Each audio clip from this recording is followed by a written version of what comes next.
A day in my life as an employee. Hi, I'm Miss Grace. Samahan niyo ako ngayong araw.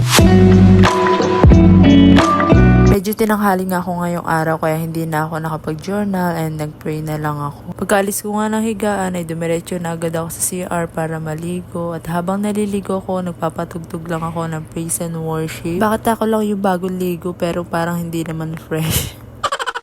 At ayan na nga, nag-ayos na ako ng sarili ko kasi medyo tanghali na rin ito. Mga 7:30 na siguro kami nakaalis nito. For today's video nga is kasabay ko si Miss Jane at saka si Sir Nomer sa pagsakay ng jeep. Ayan, dumiretso muna ako dito sa office para makapag-in ako. Wag natin kakalimutang lahat ang mag-in. So let's go sa pangmalakasang entrance dito sa office namin. Nilapag ko nga lang yung gamit ko sa table ko and then pumunta na ako sa canteen para bumili ng almusal ko dahil gutom na ako that time. O diba halata naman. So after ko kumain ay nag-ayos lang ako ng mga gamit ko dito and nag-ready na for work. Dahil may mga kailangan akong tapusin ngayong umaga ito kaya kailangan na natin gawin to. And by the way guys, I'm working here at Expression Stationery Shopping Corporation. And nasa Retail and Merchandising Department nga pala ako and category assistant yung position ko dito sa work na to.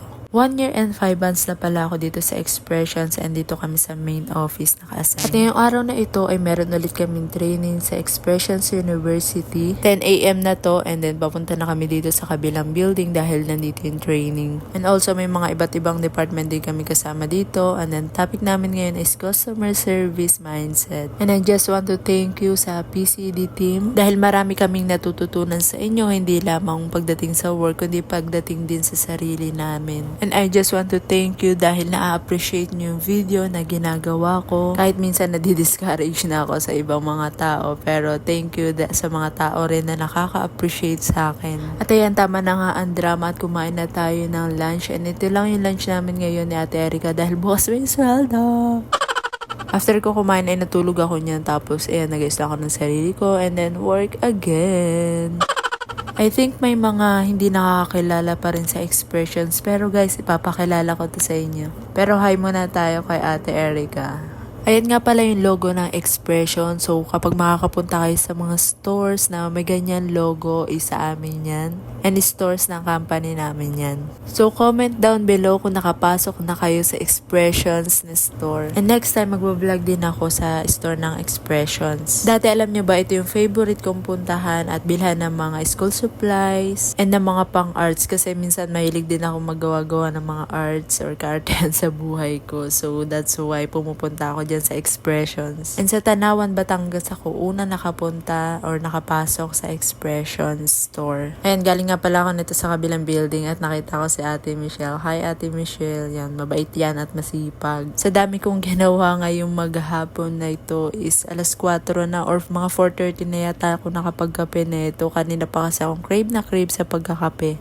Pero ayun, medyo madaming ginagawa ngayon kaya ngayon lang nakapag-coffee. And hi to Miss Gemma! And I just want to say sorry nga po pala dun sa mga tao na nasasama sa vlogs ko na ayaw naman po nila makasama. I'm so sorry po. Next time, mag-iingat na po ako. And for those people na nakaka-appreciate ng video ko and gusto sumama sa mga vlogs ko, thank you so much po sa inyo. And mag-out na ako. Shoutout na tayo.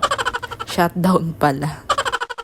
Ayan, pagka-out namin ay maglalakad kami ngayong hapon na ito. Kasama ko si Ate Erica at saka si Ma'am Kat dahil bukas pa ang sahod. And alam nyo ba, ang sarap din maglakad kapag kahapon. Try nyo din guys. Lalo na kapag maraming kasama. Kasi dito sa part na to is hindi naman masyado mainit na.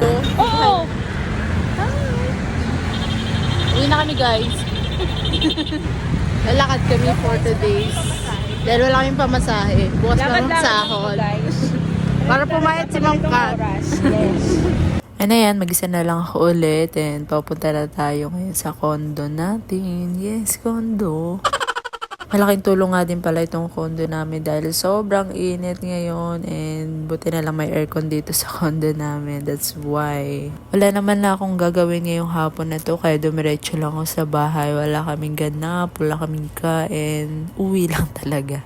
Ayan, pagka uwi ko ng bahay, nagtanggal lang ako ng sapatos ko. Ngayon nga pala, mag-isa na lang ako dito sa kwarto dahil umuwi na si Miss Jane yung kasama ko dito sa room. Dahil work from home na sila bukas and ako sa office pa rin kaya hindi pa ako nauwi. Feeling ko sobrang pagod ko ngayong araw na ito kaya nagpahinga muna ako saglit dito bago ako kumain at maglinis ng katawan. Sorry guys. Gusto ko kasi munang humiga dahil sobrang sakit din ng ulo ko dito. Siguro dahil sa init. At nung medyo nakapahipahinga na ako, ay nagtimpla na ako dito ng gatas at naglaga lang ako dito ng itlog and yun lang yung kakainin ko for tonight dahil busog naman lang ako and bukas na lang ulit ako kakain.